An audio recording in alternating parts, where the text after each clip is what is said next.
जिसके साथ मुसलमान, चुनाव में वही पहलवान। कांग्रेस समेत कई विपक्षी पार्टियों के लिए यह सूत्रवाक्य की तरह रहा है और इसी चक्कर में विपक्षी पार्टियों ने मिलकर कैसे पिछड़ों का हक मारा, आज हम आपको विस्तार से बताएंगे। राहुल गांधी कहते हैं कि इस देश का सिस्टम दलित और पिछड़ा विरोधी है, लेकिन इस देश का नहीं, कांग्रेस का सिस्टम पिछड़ा और दलित विरोधी है। आज यह साबित हो जाएगा। आज हम उसी कांग्रेसी सिस्टम की पोल खोलने वाले हैं जो ये कहते हैं कि अगर बीजेपी आ जाएगी, मोदी 400 पार हो जाएंगे तो आरक्षण खत्म कर देंगे, दलितों और पिछड़ों का हक छीन लेंगे। लेकिन हम आपको दिखाते हैं कि दलितों और पिछड़ों की हकमारी और अपने मुस्लिम वोट बैंक को खुश करने के लिए कांग्रेस और इंडी गठबंधन के पार्टियों ने क्या क्या प्रपंच किया है। सबसे पहले आपको हम बताएंगे कि कैसे हजारों स्कूलों और कॉलेजों को माइनॉरिटी इंस्टीट्यूशन का दर्जा देकर कांग्रेस की सरकार ने गरीबों और पिछड़ों को अच्छी शिक्षा से वंचित कर दिया। हम आपको बताएंगे कि पश्चिम बंगाल में ओबीसी जातियों की लिस्ट में सैकड़ों मुस्लिम जातियों की घुसपैठ करवाकर कैसे वामपंथी और कांग्रेसी सरकारों ने पिछड़ों के आरक्षण का हक मारा है। हम आपको बताएंगे कि उत्तर प्रदेश में वो भी कैसे गैर बीजेपी सरकारों ने, वहां भी कैसे गैर बीजेपी सरकारों ने पिछड़ों के आरक्षण का मुस्लिम जातियों में बंदरबाट कर दिया। हम आपको यह भी बताएंगे कि कांग्रेस सरकार ने कैसे धर्म के आधार पर मुसलमानों को गैर संवैधानिक आरक्षण दिलवाने के लिए एड़ी चोटी का जोर एक लगा दिया। और यह भी बताएंगे कि आगे भी कैसे कांग्रेस की योजना दलितों पिछड़ों का हक मारकर अपने वोट बैंक को खुश करने की। हम आपको दिखाते हैं, जरा एक बार दिखाइए, एक आंकड़ा दिखाते हैं आपको और इस आंकड़े को जरा आप गौर से देखिएगा। शिक्षण संस्थानों को माइनॉरिटी स्टेटस देने का जो आंकड़ा है 2005 से लेके 2021 तक, ये वो आंकड़े हैं। और ये देखिए 2005 से ही क्यों, ये भी हम आपको बताएंगे कि ये शिक्षण संस्थानों को, एजुकेशनल इंस्टीट्यूशन को ये माइनॉरिटी स्टेटस देने का खेल कैसे 2005 से ही शुरू हुआ, ये हम आपको बताएंगे। और इसके पहले क्यों नहीं है, हम वो भी आपको बताएंगे। लेकिन जरा पहले इस आंकड़े को देखिए। 2005 में 21 संस्थानों को दिया गया ये टैग माइनॉरिटी स्टेटस का। उसके बाद 2006 में 422, ये बढ़ता गया। 2007 में 737, 2008 में अगर आप देखेंगे तो करीब 507। अगर आप देखिए कि 2005 से 2008 तक करीब एक एवरेज अगर आप देखेंगे तो 500 के आसपास माइनॉरिटी इंस्टीट्यूशन बनाए गए। वहां से आप देखेंगे 2009 से ये ग्राफ बढ़ना शुरू हो जाता है। आप देखिए 2009 से 848, 10 में 1122, 1656 और 1965। 2012 आते आते हर साल 2000 एजुकेशनल इंस्टीट्यूशन को, 2000 शैक्षणिक संस्थानों को ये माइनॉरिटी टैग देना शुरू कर दिया। उसके बाद आप देखिए 1671 और उसके बाद जैसे जैसे 14 के बाद आप देखेंगे तो ये आंकड़ा जो है वो धीरे धीरे नीचे आप देखेंगे गिरता जा रहा है। और ये फिर 2020 और 21 आते आते जो है वो आप देखेंगे कि ये आज की तारीख में 2019 में 10, 2020 में 11 और 2021 में 6 संस्थानों को सिर्फ ये माइनॉरिटी टैग दिया गया। ये माइनॉरिटी टैग देने के पीछे का क्या खेल है, जरा ये समझना जरूरी है। माइनॉरिटी टैग कैसे दिया गया और क्यों दिया गया? 2009 में यूपीए की सरकार ने राइट टू एजुकेशन एक्ट लाई और इस एक्ट के तहत यह सुनिश्चित करने के लिए कहा गया सारे संस्थानों को, सारे सरकारी और गैर सरकारी संस्थानों को, कि आपके संस्थान में कम से कम 25% बच्चे वो गरीब तबके के होने चाहिए।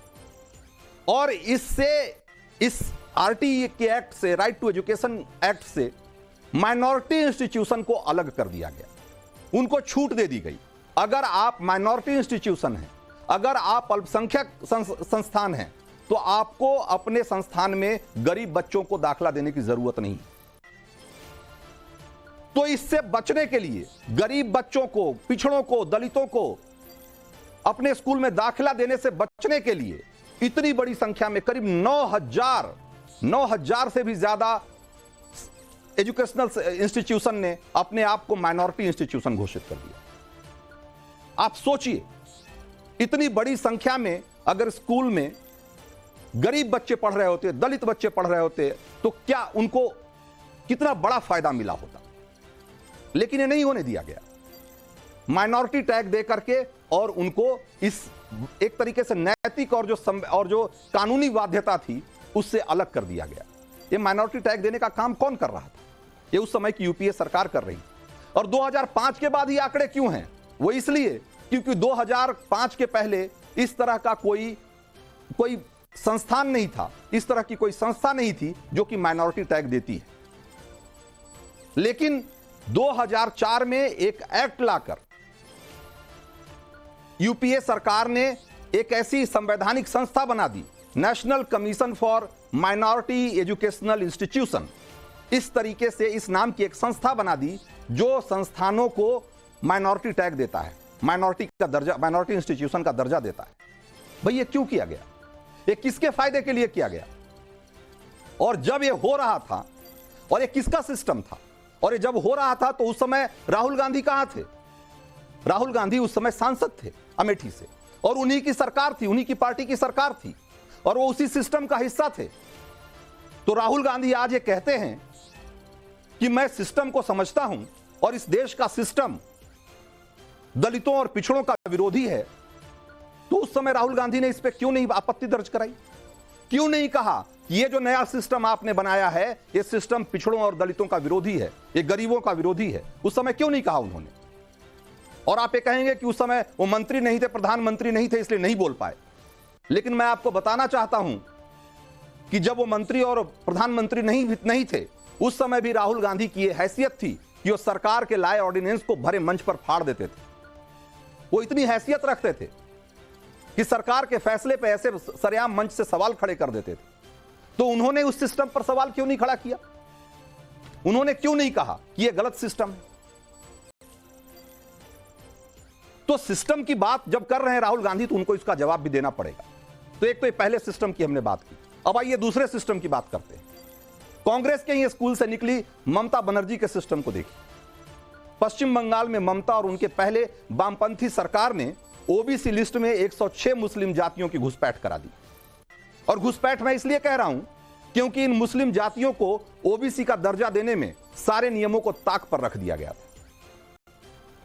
आप ये जानकर हैरान रह जाएंगे कि पश्चिम बंगाल में वामपंथी और ममता सरकार ने ओबीसी लिस्ट में कुल 114 जातियां जोड़ी, उसमें से 106 मुसलमान जातियां थी। इन दोनों सरकारों ने मिलकर 114 नई जातियों को एंट्री दी, उसमें से 106 मुसलमान जातियां थी। सोचिए तुष्टीकरण का खेल किस स्तर पर चल रहा था। कल कोलकाता हाई कोर्ट ने 2010 के बाद जो लिस्ट में जोड़ी गई सारी जातियां हैं उनको हटाने का आदेश दे दिया है। और अभी भी उसी खेल का नतीजा है कि ममता बनर्जी कह रही हैं कि वो हाई कोर्ट के फैसले को नहीं मानेंगी। तो ये दूसरा खेल, ये दूसरा सिस्टम, ये से एक तो हमने कांग्रेस का सिस्टम बताया, और ये जो दूसरा सिस्टम है ये उसी स्कूल, कांग्रेस के ही स्कूल से निकली ममता बनर्जी का सिस्टम आपने देखा। अब एक बार फिर से तीसरा सिस्टम देखते हैं। यह सिस्टम भी कांग्रेसी सिस्टम है। आपको पता होगा कि आंध्र प्रदेश में कांग्रेस की सरकार ने मुसलमानों को अलग से आरक्षण देने के लिए एक नहीं बल्कि 4-4 बार कोशिश की, जबकि देश का संविधान ये कहता है कि धर्म के आधार पर आरक्षण नहीं दिया जा सकता है। लेकिन ये कांग्रेसी सरकार का ही सिस्टम था कि जिसने कर्नाटक में 30 सालों तक मुसलमानों को अलग से 4% का आरक्षण दिया।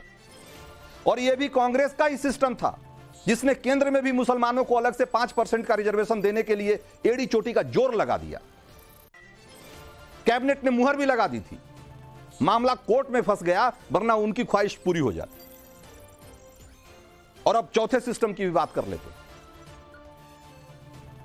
बल्कि उससे पहले एक और चीज मैं जोड़ना चाहता हूं कि यह इसी सिस्टम का नतीजा है कि उत्तर प्रदेश में भी 24 ऐसी जातियां हैं मुसलमानों की जिनको कि आरक्षण मिल रहा है, जबकि इस देश का संविधान कहता है कि आरक्षण का सिर्फ एक आधार है और वो है सोशल बैकवर्डनेस, सामाजिक पिछड़ापन। लेकिन पश्चिम बंगाल में भी, पश्चिम बंगाल की तर्ज पे ही उत्तर प्रदेश में भी 24 जातियों को 27% जो ओबीसी आरक्षण है, ओबीसी रिजर्वेशन है, उसका लाभ मिल रहा है। अब योगी आदित्यनाथ ने कहा है कि हम इसकी समीक्षा करेंगे कि आखिर किस आधार पे इन मुस्लिम जातियों को ओबीसी आरक्षण मिल रहा है। तो यहां भी जो ओबीसी आरक्षण है उसमें सेंधमारी किसने कराई?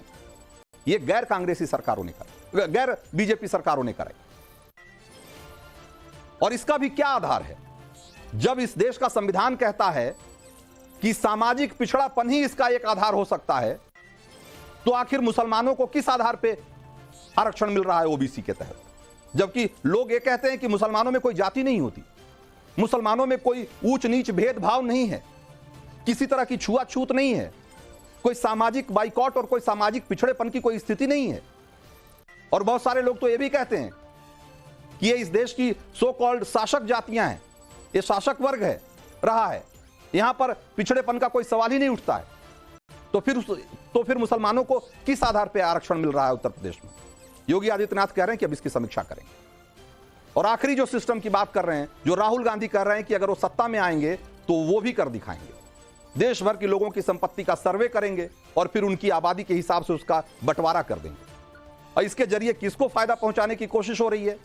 प्रधानमंत्री ने इस पर पहले ही बहुत कुछ कहा है। पीएम मोदी ने मुस्लिम तुष्टीकरण को लेकर जो ये सारा सिस्टम है, इस सारे सिस्टम पर सवाल उठाया है। एक बार जरा पीएम मोदी को सुनिए, उसके बाद हम बहस की शुरुआत करेंगे। 2011 में कांग्रेस सरकार ने चुपचाप एक चाल चली, जामिया मिलिया यूनिवर्सिटी को माइनॉरिटी इंस्टीट्यूशन घोषित कर दिया। इससे 50% आरक्षण मुसलमानों के लिए लागू हो गया। कांग्रेस के शहजादे ने एक बड़ा सच स्वीकार कर लिया। शहजादे ने मान लिया है कि उनकी दादी, उनके पिताजी, उनकी माताजी के समय जो सिस्टम बना वो दलितों, पिछड़ों, आदिवासियों का घोर विरोधी रहा है। ये संपत्ति इकट्ठी करके किसको बांटेंगे? जिनके ज्यादा बच्चे हैं उनको बांटेंगे। घुसपैठियों को बांटेंगे। क्या आपकी मेहनत की कमाई का पैसा घुसपैठियों को दिया जाएगा? तो राहुल गांधी जिस सिस्टम की बात कर रहे थे, जिस पक्षपाती सिस्टम की बात कर रहे थे, जो पिछड़ों और दलितों का विरोधी है, वो सिस्टम किसने खड़ा किया है, उस सिस्टम के पीछे के चेहरे कौन हैं, वो अब बेनकाब हो चुका है।